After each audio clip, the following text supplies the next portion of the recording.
बिस्मिल्लाह वल्हम्दुलिल्लाह वस्सलातु वस्सलामु अला रसूलिल्लाह। Welcome to Quran time academy with Qasim Ahmad. अस्सलामु अलैकुम वरहमतुल्लाहि वबरकातुहू। उम्मीद करता हूँ आप लोग खैरियत से होंगे। अल्लाह ताला हमेशा आप सबको अपनी हिफ्ज़ व अमान में रखे, नागहानी आफ़ात से महफूज रखे। आमीन सुम्मा आमीन। रब्बी ज़िदनी इल्मा, ए अल्लाह हमारे इल्म में इजाफ़ा फरमा।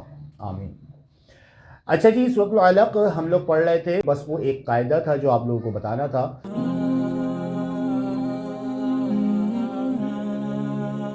आयत नंबर 7 जहाँ से आप लोग देखें स्टार्ट हो रही है, उसका फर्स्ट लेटर जो है वो है हमज़ा, उसके बाद है नून और फिर आ रहा है रॉ।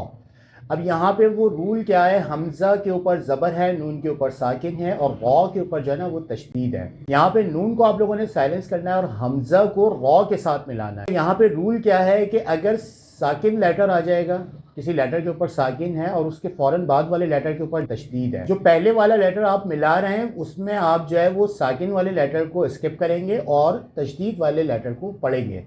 इसी तरीके से हम यहाँ पे पढ़ेंगे हमज़ा रॉ ज़बर अ। ठीक है, हमज़ा रॉ ज़बर अ। उम्मीद करता हूँ आप लोगों को समझ में आ गया होगा। और ऐसी बहुत सारी एग्जाम्पल्स हैं जो आप लोगों को मिलेंगी भी।